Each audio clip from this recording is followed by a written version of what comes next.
오늘 말씀의 제목 한번 따라 하실까요? 여호와 니시 승리의 하나님. 인류의 역사를 곧 전쟁의 역사라고도 말합니다. 그만큼 인류는 수없이 많은 크고 작은 전쟁을 치르며 왔기 때문입니다. 여러분, 추석 명절을 앞두고 있는데 혹시 가족들 만나러 갈 때 전쟁 치르러 간 듯한 마음으로 가시는 분 계시다면 오늘 하나님께서 그 마음 가운데 평안 주셔서 추석 연휴 동안에 가족들끼리, 친지들끼리 전쟁이 아니라 샬롬을 노래하고 올 수 있는 이번 연휴가 되기를 주의 이름으로 축복합니다. 여러분, 사람들은 왜 그렇게 전쟁하듯 그렇게 싸우며 사는 것일까? 빅터 위고, 레미제라블을 쓴 빅터 위고는 인간은 세 가지의 싸움을 싸우는 역사였다고 이야기합니다. 하나는 자연과의 싸움이다. 그럴만도 한 것이 인류가 문명을 발전시키고 확장시켜 나가기 위하여서 거대한 자연 속에서 살아남아야 했고, 거친 환경과 기후, 자연재해 등을 견디고 그렇게 자연과 맞서며 개척하며 살아오는 인류였기 때문에 자연과의 싸움이라는 것이 바로 인류의 역사였다라고 하는 말이 타당한 것 같습니다. 두 번째, 누구랑 또 인류는 싸웠는가? 이웃과 타인과 싸웠다 이야기합니다. 가까이는 내 가족 아니면 내 옆집 이웃과 혹시 싸운 일도 있겠고, 아니면 더 크게 옆 나라, 다른 민족과 국가 간의 전쟁이 이어지는, 바로 그것이 우리 인류의 모습인 것이죠. 살아남기 위해 필요한 것을 얻으려는 본능 때문에 우리가 싸우기도 하고, 나를 지키고 보호해야 하니까 싸우기도 하고, 때로는 인간이 어리석게 욕심을 부려 더 많이 차지하려고 싸우기도 하는, 그렇게 인간은 타인과 이웃과의 싸움이라는 것으로 또 역사를 그렇게 써왔습니다. 그런데 그 모든 싸움 가운데에서도 가장 힘든 세 번째 싸움이 있습니다. 그 싸움은 바로 자기 자신과의 싸움이라고 말합니다.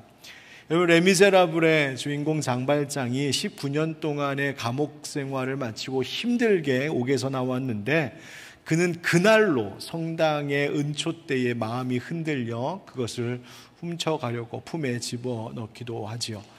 여러분, 그만큼 인간은 참 강한 것 같으면서도 너무나 약한 인간, 의롭게 살아간다 말하면서도 불의함과 부정함이 늘 있는 인간의 모습, 그렇게 그런 우리 자신과 우리는 늘 싸우는 나 자신과의 전쟁을 치르며 살아가는 것이 인류임을 이야기하고 있는 겁니다. 그런데 여러분 아십니까? 그 모든 인류의 그 싸움, 특별히 나 자신과의 싸움의 배경에는 중요한 것 하나가 있는데, 그것은 바로 결국 우리의 삶의 이야기들이 많은 부분이 영적 전쟁이라고 하는 것입니다. 예수 그리스도를 믿고 하나님을 경외하며 사는 그리스도인이 되었다라고 하는 것은 나로 하여금 그렇게 살지 못하도록 하는 사단의 악한 세력과 내가 이제는 전쟁을 치르며 살겠노라고 선전포고한 것과 마찬가지입니다. 우리가 어둠 속에 있을 때는 어둠과 굳이 싸울 이유가 없지만, 어둠에서 빛으로 옮겨진 그리스도인이 됨으로 인하여 우리는 어둠과 늘 싸우는 이제 그 삶을 살아가게 되는 겁니다. 오늘은 바로 그 영적 전쟁에 대한 이야기를 본문을 통해서 함께 나눠보려고 합니다. 성경을 읽다 보면 무심코 이렇게 지나치는 구절들이 있습니다. 그러나 여러분, 성경은 어느 구절, 어느 단어 하나도 그냥 의미 없이 쓰인 것이 없음을 여러분 기억해야 됩니다. 특별히 본문의 맥락을 잘 이해하려면 뭐가 중요하냐? 단락마다 연결되어 있는 연결고리와 같은 접속사라든지 혹은 어떤 시점, 시간대를 이야기하고 있는 그런 표현들을 좀 유념해 보면 그 말씀의 맥락을 이해하는 데 많은 도움이 됩니다. 오늘 말씀도 그렇습니다. 8절 말씀에 보면 그때에 아말렉이 와서 이스라엘과 르비딤에서 싸우니라 이야기하고 있죠.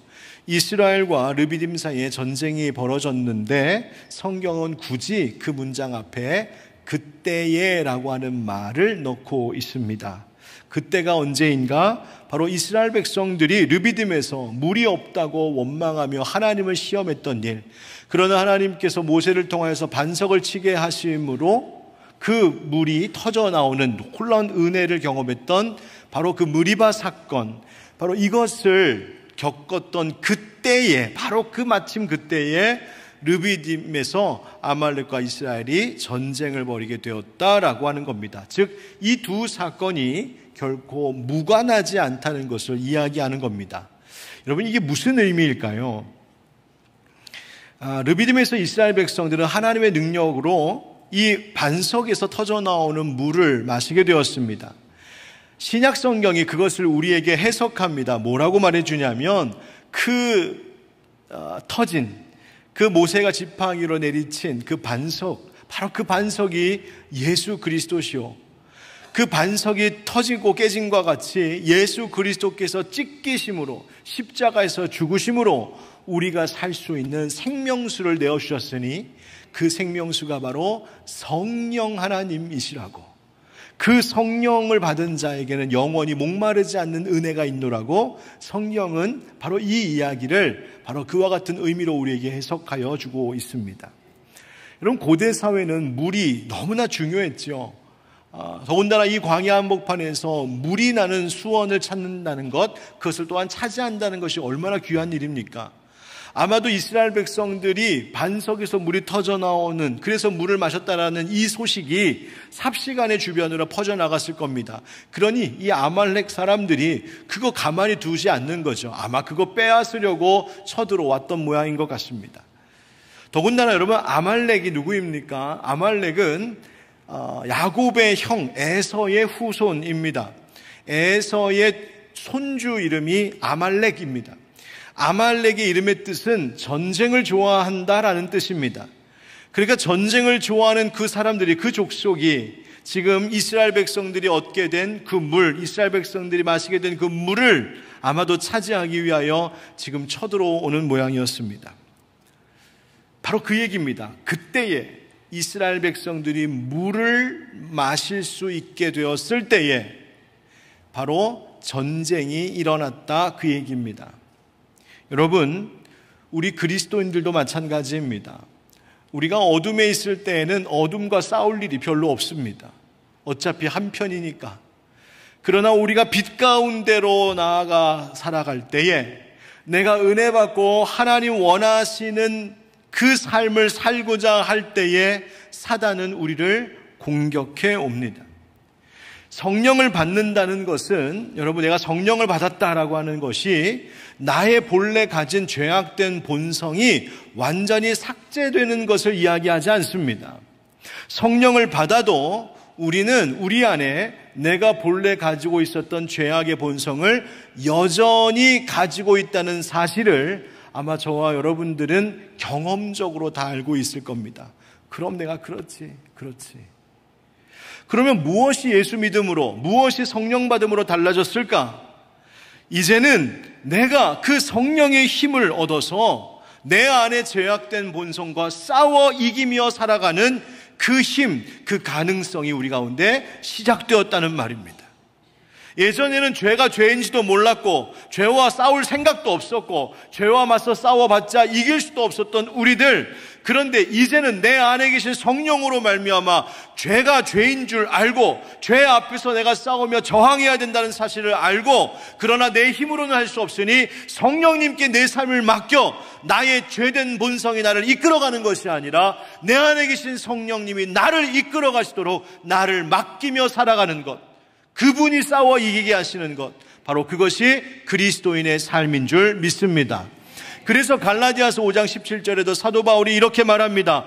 육체의 소욕은 성령을 거스르고 성령은 육체를 거스르나니 이 둘이 서로 대적함으로 너희가 원하는 것을 하지 못하게 하려 함이니라. 아멘. 우리 안에 두 가지가 늘 대적하고 있답니다. 하나는 육체의 소욕, 내 몸이, 내 죄악된 본성이 원래 그렇게 살아왔던 것, 또 그렇게 하고 싶은 그 모습, 그것과 내 안에 이제 예수 그리스도를 믿음으로 허락하신 성령께서 하나님의 뜻대로 살고자 하시는 그 거룩한 소욕이 항상 충돌하고 있다는 겁니다. 그러니 우리 속에는 늘 영적인 전쟁이 일어나고 있는 것이죠. 내적으로는 우리 속에 내주하시는 성령을 맞서 대적하고 거스르는 내 옛 본성과 싸우는 전쟁이, 외적으로도 세상의 온갖 유혹과 죄의 공격에 우리가 삶 속에서, 실제 생활 속에서 맞서 싸워야 하는, 그렇게 그리스도인의 삶은 늘 영적 전쟁 가운데 있습니다. 여러분 잊지 마십시오. 그리스도인이 되었다는 것이 내가 늘 평안하다, 평탄하다, 모든 것이 잘 되고 좋다, 여러분 그것을 말하는 것이 아니라, 그리스도인 되었다는 것은 이제 영적 싸움을 싸울 수 있는 주의 그리스도의 군사가 되었다는 말입니다. 그래서 바울은 디모데후서 2장 3절을 통하여 우리에게 이렇게 말합니다. 너는 그리스도 예수의 좋은 병사로 나와 함께 고난을 받으라. 아멘. 여러분, 영적 싸움이 없는 성도란 없습니다. 내가 믿음 생활하는, 내가 거듭난 그리스도인이라면서도 나는 영적 싸움 이런 거 한 번도 겪어본 적이 없다, 그러면 그게 더 이상하고 의심해 볼 만한 것입니다. 우리가 깨닫고 살든지 모르고 살든지 우리는 늘 영적 싸움 가운데 있습니다. 자, 그렇다면 여러분, 우리 안에 이 시작된 영적인 싸움에서 이겨야 할까요? 이겨야 할까요? 네, 이기고 또 이겨야 하지 않겠습니까? 링 위에 올라온 선수가 싸울 마음, 이길 마음 가지고 싸워야지, 물러서고 뒷걸음질 치면 어찌 거기서 승리할 수 있겠습니까? 여러분, 영적 싸움 우리가 반드시 이겨야 되는데, 이것은 영적인 것이기 때문에 세상의 방법, 세상의 무기로는 싸워 이길 수가 없습니다. 영적인 전쟁은 영적 원리를 따르며 영적인 무기를 취하여 싸워야 됩니다. 오늘 바로 그 말씀을 본문을 통하여서 가르쳐주고 계신 겁니다. 어떻게 이길 수 있을까? 첫 번째 한번 따라하겠습니다. 하나님의 권능으로. 여러분, 영적 전쟁을 치르려면 말씀드린 대로 영적 전력과 무기가 필요합니다. 아말렉과의 전쟁을 치르기 위해 준비하는 모세는 그가 지도자로서 자기가 뭐를 어떻게 해야 되는지 자기의 역할을 분명히 알고 있었습니다. 바로 앞서 홍해를 건넜던 사건, 마라의 또 기적, 만나의 기적, 반석에서 물이 나오는 기적 등등 이 일련의 사건들을 거쳐오면서 모세는 한 가지 분명한 사실을 학습하게 되었습니다. 그게 뭘까? 바로 모든 문제, 모든 전쟁은 다 하나님의 손에 달려있다는 사실이었습니다. 내가 할 수 있는 것 아니구나. 사람의 힘으로 풀어갈 수 있는 문제가 아니구나. 이 모든 일들은 하나님이 하시는 일이구나. 그래서 모세는 9절에 여호수아에게 이르되 우리를 위하여 사람들을 택하여 나가서 아말렉과 싸우라. 내일 내가 하나님의 지팡이를 손에 잡고 산 꼭대기에 서리라. 아멘 외칩니다. 여러분, 이 지팡이 어떤 지팡이이죠? 나일 강물을 핏물되게 할 때 하나님 쓰셨던 그 지팡이입니다. 홍해 가를 때에 모세로 하여금 들게 하셨던 바로 그 지팡이입니다. 얼마 전에 반석을 쳐서 물을 나게 하셨던 바로 그 지팡이입니다. 모세가 말하는 겁니다. 내가 이 지팡이 들고 산꼭대기로 올라가겠다. 여러분, 왜 올라간다는 겁니까? 하나님의 도우심을 구하러. 이 지팡이는 바로 하나님의 하나님 쓰신 도구였고 하나님 권능의 상징이 바로 이 지팡이였습니다. 여러분, 이 지팡이를 손에 잡고 산꼭대기에 선다는 것은 모세가 이 싸움 역시도, 이 아말렉과의 전투 역시도 하나님의 손에 달린 문제라는 것을 잊지 않았다는 것입니다. 그래서 모세로 하여금 하나님을 더 의지하게 했습니다. 다시 말하면 지금까지의 모든 일들, 바로 앞에 있었던 무리바에서 사람들이 물이 없다고 모세를 원망하고 하나님을 시험하며 다투며 그렇게 범죄하며 심지어 자기를 돌로 쳐서 죽일 것 같이 달려드는 그 어려움의 시간들을 통하여 하나님은 모세에게 가르쳐 주신 겁니다. 모든 전쟁은 다 내게 달려있는 것이다 라고 말이죠. 여러분, 하나님께서 우리에게 때로는 시련과 괴로운 일들을 허락하십니다. 그런데 그것은 우리를 망하라고 하시는 것이 아니라 실은 우리를 더욱 든든한 그리스도의 군사가 되게 하시는 하나님의 작업이라는 사실을 잊지 말아야 됩니다. 여러분, 시험을 통해 하나님은 우리로 하여금 하나님의 권능을 의지하는 사람, 하나님만 의지하는 사람 만드시려고 하는 것이지요. 여러분, 그러니 오늘 나에게 어떤 시련과 시험이 닥쳐올 때에 그것 때문에 나 망했다, 나 죽었다 하지 마시고 바로 오늘 나에게 주시는 이 시련을 통하여서 하나님이 내게 있을 내일의 더 큰 영적 싸움을 미리 준비시키시고 영적인 무기, 곧 확실한 믿음을 우리에게 주시고자 이 일을 먼저 허락하신다는 생각을 잊지 마셔서 늘 영적 싸움에서 잘 준비되는 그리스도의 군사들 되시기를 예수님의 이름으로 축원드립니다. 두 번째 따라하겠습니다. 기도와 말씀의 힘으로. 여기서 이제 유명한 그 장면이 등장하죠. 바로 11절의 말씀입니다. 모세가 손을 들면 이스라엘이 이기고 손을 내리면 아말렉이 이기는 것이었습니다. 여러분, 누가 손을 듭니까? 어느 때 손을 들던가요? 요즘도 운전하다가 가다 보면 횡단보도 앞에 이렇게 딱 대기선에 서 있으면 꼬마 아이들, 키 작은 아이들이 이렇게 건너갈 때 손을 이렇게 번쩍 드는 걸 봅니다. 얼마나 귀여운지 보면서 나 어렸을 때랑 똑같네 뭐 이런 생각하면서 봅니다. 왜 그럽니까? 작으니까 나 여기 있다는 거 보여주려는 것이죠. 학교에서 선생님들이 학생들에게 이 문제의 답이 뭔지 아는 사람 손 들고 발표해 볼래? 그러면 꼬마 아이들은 저요 하고 막 외칩니다. 어른들은 잘 안 합니다. 어른들은 웬만하면 손 안 듭니다. 근데 아이들은 막 저요 합니다. 나 여기 있는 거 봐달라고. 출석 불러도 박경수 부르면 네 하면서 손 이렇게 번쩍 듭니다. 나 여기 있습니다 하는 거예요. 여러분, 손을 언제 드는가 봤더니 날 좀 봐달라고 할 때 손을 듭니다. 또 어느 때도 손 들냐면 살려달라고 할 때 손 듭니다. 도와달라고, 날 좀 살려달라고 하는 사람이 뒷짐지거나 앞에 팔짱 끼고 날 좀 살려주세요 이러는 경우는 없습니다. 손을 들면서 SOS를 외치면 날 좀 살려주세요, 날 좀 도와주세요. 또 어떤 경우에 손을 드는가 봤더니 항복할 때 손 듭니다. 꼼짝마 하면 손 듭니다. 내 손엔 무기가 없습니다. 나한테 위험한 것 없습니다. 안심하셔도 됩니다. 내 목숨은 당신에게 달렸습니다. 바로 그 항복할 때 손을 드는 거죠. 여러분, 모세가 지금 손을 들었다, 산 꼭대기에서 손을 들었다는 것은 바로 그 이야기입니다. 하나님 나 여기 있습니다. 하나님 나 여기 있습니다. 지금 우리 민족이, 이스라엘이 저 아말렉과 지금 전쟁을 치르러 나가는데 하나님 아시지 않습니까? 우리 힘으로 이길 수 없습니다. 하나님 나 여기 있습니다. 하나님 도움 없이는 안 됩니다. 하나님의 사랑의 손길 없이는 안 됩니다. 하나님의 권능의 역사 없이는 안 됩니다. 하나님 나 여기 있으니까 날 좀 도와주세요. 날 좀 살려주세요. 우리와 함께 해주세요. 손을 들고 모세가 외친 것입니다. 잔느 규용이라고 하는 영성가는 그녀의 출애굽기 묵상책에서 이 부분을 이렇게 우리에게 설명해 줍니다. 모세가 손을 든 것은 포기와 믿음이라고 말합니다. 나를 포기하고 하나님을 믿는 믿음의 행동이었다는 겁니다. 하나님 앞에 고결한 상태로 서 있는 우리의 신실함을 나타내는 것이었고, 어떤 적을 만나든지 우리는 오직 하나님만 바라본다는 우리의 결심을 나타내는 것입니다. 바로 그런 상태에 있을 때 우리는 승리를 쟁취하게 됩니다. 여러분, 기도가 무엇인지 아십니까? 기도는 나를 붙잡고 있었던 손에 힘을 빼서 나를 내려놓고 그 손으로 하나님 붙드는 것이 기도입니다. 나를 포기하고 하나님 붙드는 겁니다.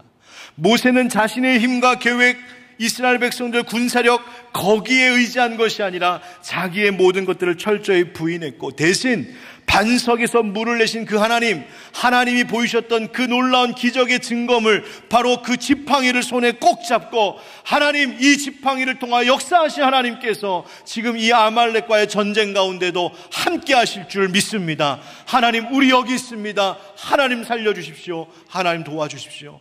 손들고 기도했던 겁니다. 여러분, 모든 전쟁 가운데서 역시 싸워 이길 힘은 부르짖는 기도임을 잊지 마시기 바랍니다. 반면 여호수아는 뭐 했냐면 칼로 싸웠습니다. 13절에 보니까 여호수아가 칼날로 아말렉과 그 백성을 쳐서 무찔렀다 되어 있죠. 모세는 이스라엘이 이끄는 민족 지도자로서, 영적 지도자로서 하나님께 간절히 기도했는데, 그때 이스라엘 백성들, 여호수아를 비롯한 백성들이 우리 모세 어른이 지금 기도하시니까 하나님 알아서 어떻게 하시겠지, 하나님이 알아서 싸워 이기시겠지, 그리고 멍하니 있지 않았습니다. 여호수아를 비롯한 그 군대는 자기들에게 주어진 일들을 철저히 해냈습니다. 모세가 분명히 명령했거든요. 여호수아 너는 가서 칼을 들고 가서 싸우라고요. 그 사명에 소홀하지 않았습니다.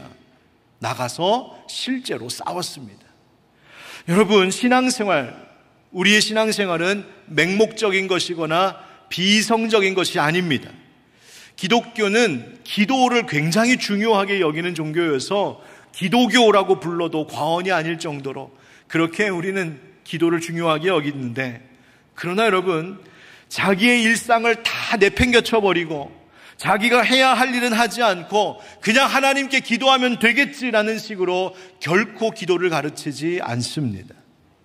오히려 자기에게 주어진 그 역할, 가정에서든 직장에서든 교회에서 주신 직분에 있어서든 봉사의 자리에서든 내게 주신 그 사명과 역할을 최선을 다하여서 내가 해낼 때, 마치 여호수아가 칼을 들고 나아가 전투하며 싸웠던 것처럼 자기에게 주어진 일을 잘 성실히 감당할 때 그 모습 자체가, 그 일상 자체가 하나님께 올려드리는 향기로운 기도가 된다는 것을 가르치는, 바로 그것이 기독교의 올바른 가르침입니다. 여러분, 여호수아가 칼을 들고 싸웠다는 것을 통하여 우리가 한 가지 조금 더 생각해 볼 수 있는 것은 영적인 의미로 이것을 이해해 볼 수 있습니다. 왜냐하면 에베소서 6장 17절 하반절에 이런 말씀이 있기 때문입니다. 한번 같이 읽읍시다. 시작. 성령의 검. 아멘. 그 검이 뭐라고요? 하나님의 말씀이라고요.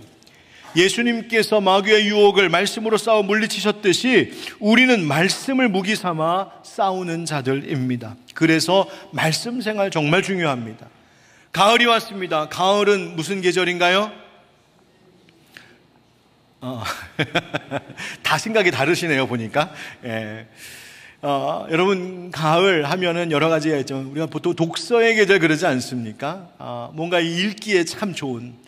여러분, 혹시 지금까지 올 초에 시작했다가 중간에 놓쳐서 성경 말씀 읽는 거, 묵상 생활하는 거 중단되셨다면 이번 추석 연휴 다른 때보다 아무래도 조금 더 여유가 있을 테니까 조금이라도 짬을 내어서 여러분 성경 다시 드시면 어떻겠습니까? 성경 다시 펼쳐서 성경 읽기 시작하십시오. 왜? 그것이 우리의 영적인 무기이기 때문에 그렇습니다.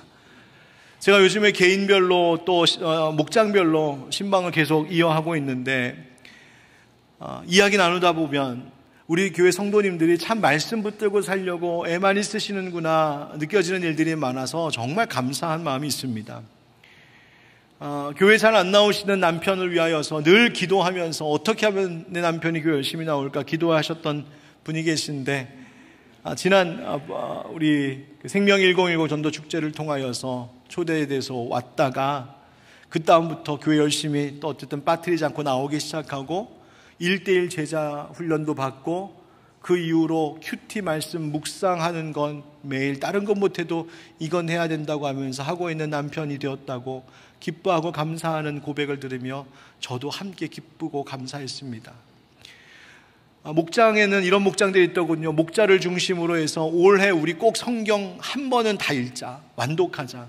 그래서 목자가 매일마다 성경 본문 잘라갖고 어디부터 어디까지 읽으라고 올리면 목자들은 또 목원들은 그 열심히 읽고 읽었다고 하트 올리고 나눔 올리고, 그래서 올 한 해 성경 일독하려고 한다고 목사님 기도해달라고 하는 목장도 있었습니다. 엊그제는 우리 교회에 다니시다가 일 때문에 지방에 잠시 내려가 계신 어느 부부가 제게 추석 인사라고 문자 메시지를 보내왔는데 여러 인사말 가운데 이런 내용이 있더군요. 목사님, 저희 부부가 성경 필사하고 있는데 올해 내년 계속해서 성경 필사 잘할 수 있도록 목사님 기도해 주세요. 응원해 주세요. 제가 기쁜 마음으로 기도하고 응원했습니다. 여러분, 곳곳에서 하나님의 말씀 붙들고 살려고 하는 사람들이 있습니다. 왜 그럴까? 그게 영적인 싸움에서 승리할 수 있는 무기임을 알기 때문에 그렇습니다. 디모데전서 4장 5절에서 사도 바울은 우리에게 말하기를 하나님의 말씀과 기도로 거룩하여진다 했습니다. 하나님의 말씀과 기도가 우리를 거룩한 그리스도의 군사되게 하는 것입니다. 여러분, 말씀과 기도 생활 이 가을에 다시 회복하시기를 축복합니다. 고리템붐이라고 하는 여사가 이런 말 했습니다. 세상을 보면 괴로울 겁니다. 우리의 내면을 들여다보면 우울해질 겁니다. 그러나 그리스도를 바라보면 안식하게 될 것입니다. 여러분, 말씀과 기도를 통하여 예수 바라볼 때 우리에게 안식 물론이거니와 승리를 주시는 은혜가 있을 줄 믿습니다. 세 번째입니다. 따라합시다. 영적 전우들과 함께. 여러분, 모세가 손을 쥐고 기도하다가 지쳐 손이 내려오려고 하면 그 손을 붙들어주는 사람들이 있었습니다. 누굽니까? 아론과 훌입니다. 본문에 보니까 모세가 손을 들고 기도하다가 지쳐서 손이 내려오니까 돌을 가져다가 모세 아래 놓아 그가 그 위에 앉게 하고 아론과 훌이 한 사람은 이쪽 한 사람은 저쪽에서 모세의 손을 붙들어 올렸는데 그 손이 해가 지도록 내려오지 아니했다, 이렇게 말합니다. 즉 그 전쟁이 늦게까지 계속되었다는 이야기 아니겠습니까? 여러분, 영적 싸움도 해가 지도록 끝나지 않는 싸움을 우리가 싸울 때가 있습니다. 이만하면 된 것 같은데 삶의 어려움이 끝나지 않습니다. 이만하면은 나에게 뭔가 좋은 소식이 들려와야 되는데 그러질 않습니다. 이 정도 했으면 좀 변화도 있고 성장도 있고 열매도 있어야 되는데 그러질 않습니다. 아직도 한참 싸워야 할 일들이 너무나 많은 전쟁터처럼 그렇게 삶에도 지치고 힘들게 하는 일들이 해가 지도록 계속될 때가 있습니다. 그러면 우리는 실망하기도 하고요, 두려워하고 염려하기도 하고 정신적인 힘겨움을 겪기도 하고 그게 육체의 아픔으로 나타나기도 합니다. 무엇보다도 영적인 침체에 빠집니다. 영적 전쟁이 오래되면 그렇습니다. 바로 그럴 때 뭐가 필요하냐? 전우들이 필요합니다. 함께 싸울 사람, 때로는 앞에서 길을 터주고 때로는 뒤에서 후방에서 지원 사격해주고 때로는 옆에서 물자를 공급하기도 하고 부추겨도 줄 바로 그 누군가가 필요합니다. 그게 누구일까? 바로 지금 여러분 양옆에서 예배드리고 계신 하늘빛 광성교회 성도들, 형제 자매들입니다. 여러분, 그래서 우리의 관계가 중요합니다. 서로가 서로를 위하여 지지해주고 응원해주고 붙잡아주고 무엇보다 기도해주는 중보의 기도자가 되는 것, 그것이 얼마나 큰 힘이 되는 것인지요. 앞서 말씀드린 대로 목장 신방하면서 그룹별로 만날 때에 서로 간증하지 않겠습니까? 그런데 목장 다닐 때마다 공통적으로 경험하는 것 중에 하나가 뭐냐면 그분들이 자기의 개인적인 문제를 그 목장 소그룹 안에다 쏟아놓으면서 여러분, 저희 가정 위해서 이런 문제 때문에 좀 기도해 주세요. 뭐 남편 문제, 아내 문제, 신앙의 문제, 건강 문제, 경제적인 문제, 또 직장 문제, 자식 문제, 얼마나 기도할 게 많겠습니까? 때로는 말하기조차 부끄러운 일들도 있지만 목장 식구들 믿는 마음으로 그거 내려놓고 정직하게 고백하며 기도 제목 나누었을 때 오랫동안 그 기도했던 것들이 목사님 이렇게 응답되었어요, 이렇게 길을 여셨어요, 이렇게 치유하셨어요 하는 이야기들을 소그룹 곳곳에서, 목장 곳곳에서 듣고 있었습니다. 여러분, 그래서 교회가 필요한 것이고요, 그래서 목장 소그룹이 중요한 거고 부서와 팀 안에서 함께 동역하는 것이 그래서 중요합니다. 왜? 서로가 서로에게 아론과 훌이 되어 주어야 하기 때문에 그렇습니다. 때로는 가족끼리도 아론과 훌이 되어줘야 될 때가 있습니다. 아내가 남편의 아론과 훌이, 남편이 아내의 아론과 훌이 되어줘야 될 때가 있습니다. 때로는 부모가 자식에게, 때로는 자식이 부모에게 아론과 훌이 되어줘야 될 때가 있습니다. 교회도 그렇습니다. 여러분, 목사의 아론과 훌이 되어 주셔야 합니다. 또한 여러분들이 서로가 서로에게 아론과 훌이 되어 주셔야 됩니다. 목자의 목자들에게 목원들이 아론과 훌이 되어 주셔야 되고 각 교회에 이끌어가는 자치회, 임원단, 여러 이끌어간 리더들에게 여러분들이 서로가 서로를 지지해주고 응원해주고 기도해주는 이들이 되어줘야 됩니다.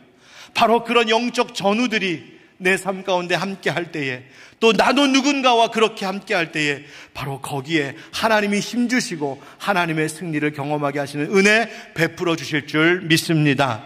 이제 오늘 말씀의 결론과 같은 말씀으로 마무리하려고 합니다. 한번 따라합시다. 승리의 유산을 남기라.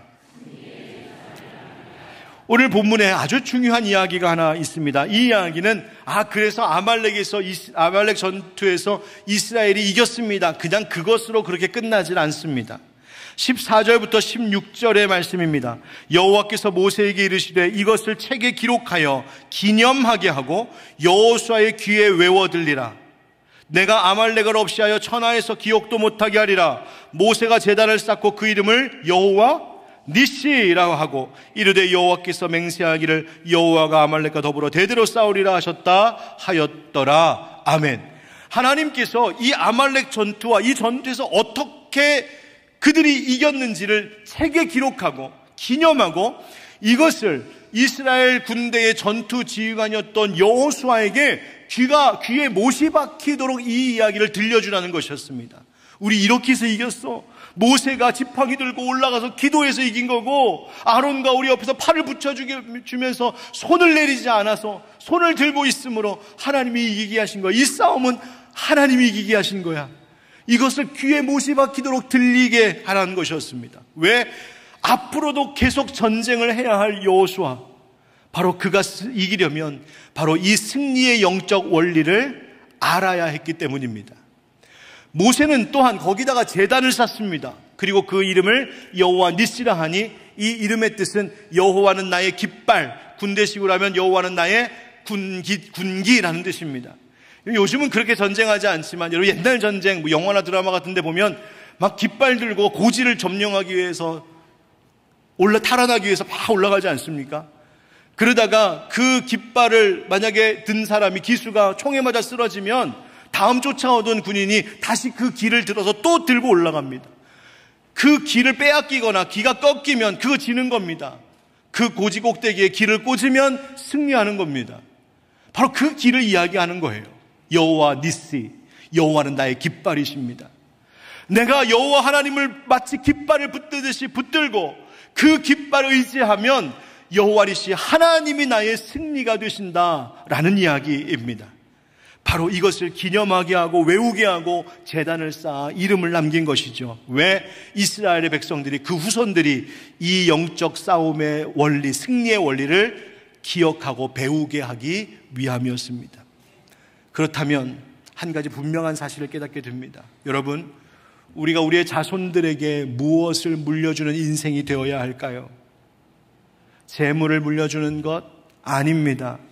영적 승리의 유산을 물려주셔야 됩니다.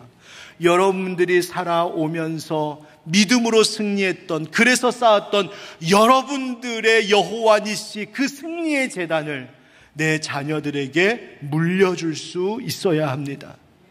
여러분, 우리의 자녀들도 분명히 영적인 싸움을 싸우며 살아갈 겁니다. 아니, 지금보다 더 거칠게, 더 험하게 그리스도인답게 살아가는 것을 방해하는 세상의 온갖 문화와 악한 것들이 이제 넘쳐 밀려오는 이 시대 속에 우리의 자녀들이 그리스도인으로 하나님의 자녀로서 거룩하게 살아가려면 저항하며 싸워야 될 터인데, 여러분, 우리가 대신 싸워줄 수 있는 것이 아니지 않습니까? 그러면 우리가 뭘 할 수 있을까요? 그들에게 싸워 이길 수 있는 방법을 가르쳐주는 것입니다.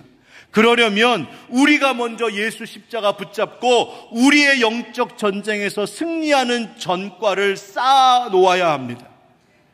바로 자녀들에게 믿음의 유산 물려준 게 그것입니다.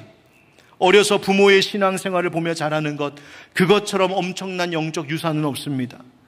어떤 일이 있을 때 그저 감정으로, 그저 세상의 방법으로 훈계하는 것이 아니라 말씀으로 훈계하고 훈육하는 아버지를 보는 자녀, 자녀들을 위하여서 늘 눈물로 기도하는 어머니의 뒷모습을 늘 보는 자녀, 그 자녀의 삶을 하나님이 어찌 그냥 두시겠습니까? 가정에 어떤 심각한 어려움이 닥쳤을 때에도 부모가 믿음 흔들리지 않고 그래도 우리는 믿음으로 산다, 버티며 믿음으로 이겨나가는 그 부모를 본 자녀들이 어찌 믿음을 배우지 않겠습니까? 어떤 상황과 형편 속에서도 우리 집의 주인은 예수님이셔, 우리 모든 것의 시간의 또 물질의 주인은 하나님뿐이야 라고 고백하면서 시간과 물질로 하나님 앞에 정직하게 드리며 고백하는 모습을 보는 자녀들의 삶, 그것을 배우며 여기에 힘이 있구나 깨닫지 않겠습니까? 그냥 말로만, 겉모양으로만 신앙인이 아니라 정말 그 속사람이 진실한 신앙의 신천을 보이는 모습, 교회를 뜨겁게 사랑하고 하나님 나라 일이라면 뭐든지 자기의 가장 귀한 것을 헌신하는 자기의 부모의 모습을 볼 때, 여러분, 하나님이 그렇게 자란 아이들, 그런 다음 세대 어찌 그냥 두시겠습니까? 하나님께서 그들을 통하여서 또다시 다음 세대 하나님 나라를 일구어가는 일꾼들로 기름 부어 세우지 않으시겠습니까? 그러니 여러분, 우리가 자녀들에게 물려주려야 되는 것은 그것입니다. 내 삶 가운데 내가 쌓았던 여호와 니시, 믿음으로 싸워 이겼던 삶의 이야기들을 우리의 자녀들에게 물려주셔야 합니다. 이제 추석 연휴 명절 시작되어서 자녀들도 만나고 부모님 만나고 형제 친척들 이제 만나실 터인데, 여러분 만나시고는 무슨 이야기 하시렵니까? 야, 요즘 TV 드라마에 이거 되게 재밌더라, 너 그거 봤냐? 야, 어디 여행 거기 그렇게 좋다는데 넌 가봤냐? 야, 요즘 이런 음식이 유행이더라는데 그 맛집 가봤냐? 여러분 맨날 연휴 동안 그 얘기만 하다가 돌아오시겠습니까? 여러분, 지난 한 해 동안 살면서 하나님께서 내게 때로는 시련을 허락하셨지만 내가 말씀으로 기도로 하나님 권능 의지하여 내가 믿음으로 이겨나갔던 이야기, 내가 어쨌든 말씀 붙들고 어쨌든 믿음으로 살려고 하다 보니 하나님께서 이렇게 도우셨다는 삶의 간증, 여러분 여러분의 여호와 니시를 우리의 형제 자매들에게, 가족들에게 전해줘야 되지 않겠습니까? 이번 추석 명절이 바로 그와 같이 승리의 유산을 우리의 가족과 자손들에게 남기는 시간이 되기를 바라고, 그래서 때로는 해가 지도록 끝나지 않을 것 같은 인생의 영적 전쟁에서도 하나님 마침내 승리케 하시는 그 은혜가 여러분들의 가정과 가문 가운데 있기를 예수님의 이름으로 축원드립니다. 아멘.